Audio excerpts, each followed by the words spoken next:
Omari, and I come with great pride, humility, and gratefulness to be here and, quite frankly, to know Dr. Wright.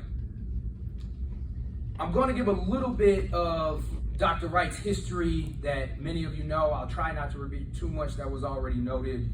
And then I'm going to have some personal reflections, particularly a look into how Dr. Wright has personally impacted someone, me. But while tonight is about Dr. Wright, before I get into those remarks, I would be remiss if I did not acknowledge the deep partnership between Dr. Wright and Mrs. Wright. A wonderfully strong Black woman that has been side by side with you for so very long. Please, Mrs. Serena Wright.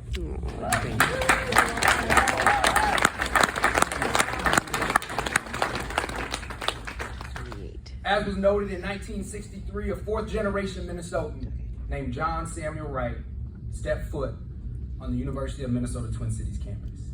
With a presence noteworthy because there were so few African American students attending this public land-grant university, and as I said, the first Black student of electrical engineering within the Institute of Technology.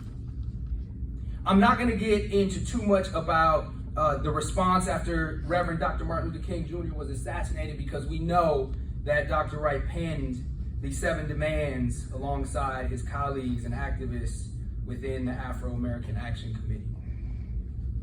I'm not going to get into a whole bunch of the nonviolent takeover at Morrill Hall, known as the takeover, that really supported and continues to support individuals, students with identities related to race, socioeconomic status, education, geographic origins, and gender preferences that are reasons and result in students feeling marginalized and isolated.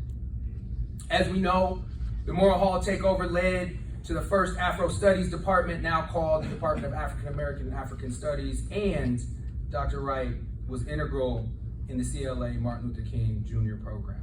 But I do mention those once more because years later, I didn't know the impact that that would have on me as a first-year student entering the University of Minnesota in the College of Liberal Arts and being a member of the Martin Luther King Jr. program, and later going on to minor in African American and African Studies.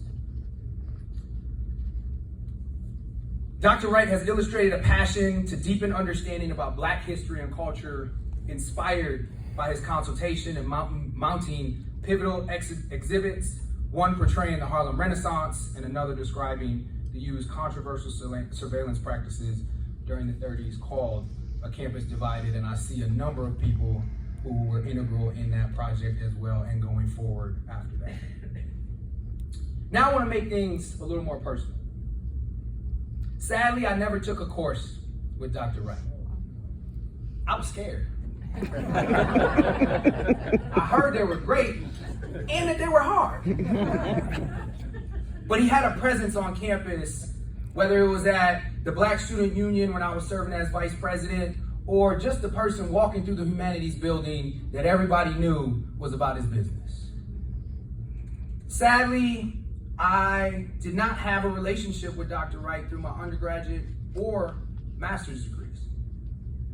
It was not until I became a regent pursuing my PhD that I began my relationship with Dr. Wright.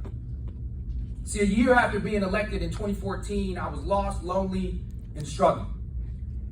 I felt as though I was not making meaningful change in the way that Dr. Wright had done for so long. I had recently been called a sellout by a former professor who I deeply admired.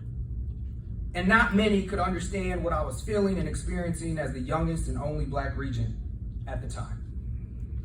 I needed guidance. And so I emailed Dr. Wright.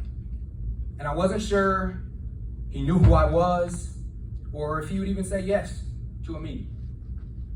Thankfully, he did say yes. And we had lunch at the campus club. Throughout our time, he listened attentively. He carefully considered what I was expressing to him and replied with genuine care and concern for not only me, but the university community that I was struggling to represent. He offered solid advice and assured me that I was making a difference, even though it may not feel that way.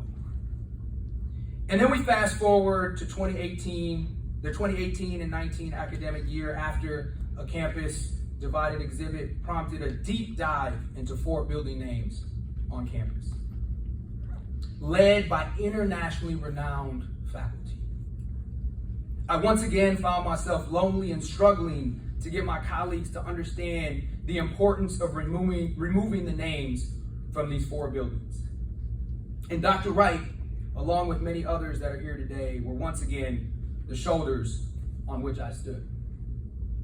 And during that infamous Regents meeting that many of you will recall, when protests began, threats of arrest were made, Dr. Wright addressed the Regents.